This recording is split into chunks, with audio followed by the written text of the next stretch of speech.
Krishnanar sir இருக்காரு.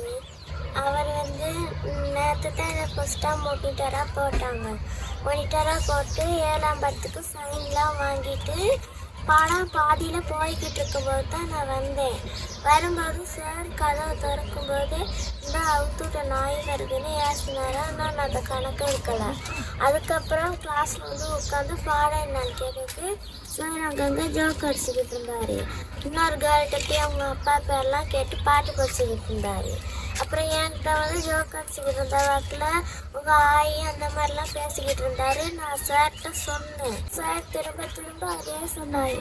Sir இதை கோவம் அப்படி பேசுறீங்கன்னு சொல்லியும் பேசினார்.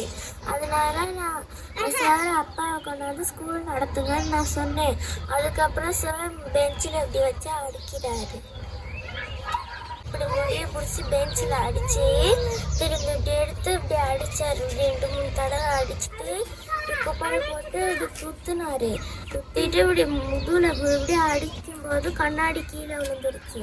அந்த கண்ணாடியை எடுத்து போட்டுக்கிட்டு திரும்ப அடிக்கிறார். அதே மாதிரி அவர் அடிக்கும் போது அந்த அழுகும் போது அந்த இப்படி போயிட்டு வரும் அந்த மாதிரி இருந்துச்சு எனக்கு.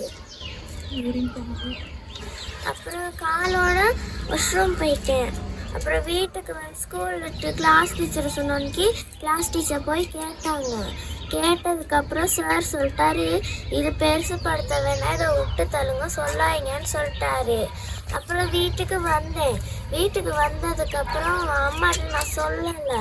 அப்புறம் தான் கேட்டாங்க ஏன் சொக்ஸெல்லாம் நனைஞ்சிருக்குன்னு. ஆனால் நான் மூஞ்ச காட்டலை. அம்மா அப்புறம் மூஞ்ச பார்த்தோன்னைக்கு கேட்டாங்களா. நான் பயத்தில் சொல்லிட்டேன். சொன்னதுக்கப்புறம் அம்மா ஸ்கூலுக்கு சார்கிட்ட ஏன் பாபா அந்த பையன் அடிச்சிருக்கீங்கன்னு கேட்டோன்னைக்கு சார் வாங்கன்னு ஆஃபீஸ்கிட்ட கூட்டிகிட்டு போயிட்டாங்க. கூட்டிகிட்டு போனோன்னைக்கு அம்மா திரும்பவும் கேட்கவும் சார் அடிக்க பாஞ்சாரா, உங்கள் பிள்ளைக்கு படிக்க சொல்லி கொடுங்கன்னு உங்கள் அம்மாவை அடிக்க பாஞ்சாங்க. அப்புறம் இன்னைக்கு நேற்றுக்கான பிரின்சிபல் சார் இல்லாதனால பிரின்சிபலாக பானுமதி டீச்சரை போட்டிருந்தாங்க. சிந்தியா டீச்சர் பானுமதி டீச்சர் இந்த பிரச்சனையை சொல்லிட்டு போயிட்டும் அம்மா கேட்கும்போது தெரியவே தெரியாதுன்ட்டாங்க. அப்புறம் வீட்டுக்கெல்லாம் வந்தோன்னைக்கு இதோட வலிக்குது சரியான மாதிரி. தலையெல்லாம் ரொம்ப வலி, கையெல்லாம் வலி, அந்த இன்னும் ஒமிட் வர மாதிரியே இருக்குது உள்ளுக்கு. பாபா ஸ்கூலில் நேற்று முரளிகிருஷ்ணா சார் 7ஆம் படத்துக்கு பிள்ளைகிட்ட தகாமல் பேசிக்கிட்டு இருந்திருக்கிறாரு. அப்போ உங்கள் ஆயி உங்கள் அம்மா அப்படின்லாம் அசிங்கம்மா. அப்போ பிள்ளை சொல்லியிருக்கு, முதல் தடவையே சொல்லியிருக்கு, சார் எனக்கு இப்படி பேசினா பிடிக்காது, பேசாதீங்க அப்படின்னு. பேசினா என்ன செய்வேன்னு கேட்டு திருப்பி அதே வார்த்தையை சொல்லி ஏசியிருக்காரு.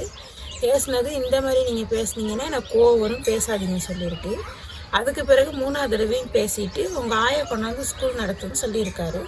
அதுக்கு இந்த பிள்ளை எனக்கு இப்படி பேசினா இப்போ நீங்களும் உங்களோட வீட்டில் உங்களோட அப்பாவை கொண்டாந்து ஸ்கூல் நடத்துங்கன்னு சொன்னதுக்காக பிள்ளைய தலையை பிடிச்சி பெஞ்சில் அடித்து திருப்பி எடுத்து முகத்தில் குத்தி திருப்பி கீழே பெஞ்சுக்கு சாய்ச்சி முதுகில் குத்தி திருப்பியே எடுத்து அடித்ததில் அவர் தாக்கியிருக்காரு என் பிள்ளைய. அப்போ நான் பிள்ளை எனக்கு ஸ்கூலில் சொல்லி அனுப்பியிருக்காங்க, வீட்டில் சொல்லாதீங்க, இதை பிரசுப்படுத்தாதீங்கன்னு. இப்போ பிள்ளை வீட்டுக்கு வந்தது நான் பிள்ளையோட்டு செய்கையை வச்சு முகம் வீங்கி இருக்குது, கை கால் வலி, உடம்பெல்லாம் வீங்கி இருக்கிறத வச்சு தான் நான் கேட்டேன் என்ன நடந்துச்சின்னு. அப்போ சொன்னிச்சு இப்படி தான் சார் ஏசினார். நான் அப்படி பதில் சொன்னேன். அதுக்கு இப்படி என்னை அடிச்சுட்டாருன்னு. நான் ஸ்கூலுக்கு அப்பயே போனதும் கேட்டதும் இங்கே நான் பேசலைன்னா இப்போ ஆஃபீஸ்கிட்ட வாங்கினா இப்போ ஆஃபீஸ்கிட்ட போயிட்டு நான் கதைக்க போனேன். அப்போ அந்த முரளிகிருஷ்ணாங்கிற சார் என்ன செஞ்சிட்டாரு, அதை நான் அப்படி தான் அடிப்பேன், எனக்கு வேலை அதுதான், நீ ஆக வேண்டியதை பார்த்துக்கடி, நான் அடித்தா என்னடி செய்யப்போகிறோம், உன் பிள்ளைக்கு பேச படிச்சு கூடியதுன்னு என்னையவே அடிச்சுக்கிட்டு என்னைய தள்ளிக்கிட்டு வெளியில் வராரு.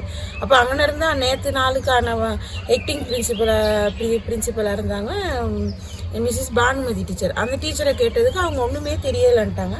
இப்போ பிறகு நான் அங்கே சத்தம் போட்டு நானும் ரொம்ப சத்தமாக பேசிட்டு கோவம் எனக்கு இனி இல்லைன்ற கோவம் பிள்ளைய இப்படி அடித்து அப்போ நான் என்னோடய பிள்ளைய ஏன் இப்படி அடித்தேன்னு கேட்டேன். எனக்கு அங்கே ஒரு நியாயம் கிடைக்கல. இப்போ நான் வீட்டுக்கு வந்துட்டு திருப்பி கிளாஸ் டீச்சருக்கு ஃபோன் பண்ணி டீட்டெயிலாக எல்லாம் விசாரித்து முடிச்சுட்டு நானும் போலீஸில் போயிட்டு கம்ப்ளைண்ட் பண்ணியிருக்கேன்.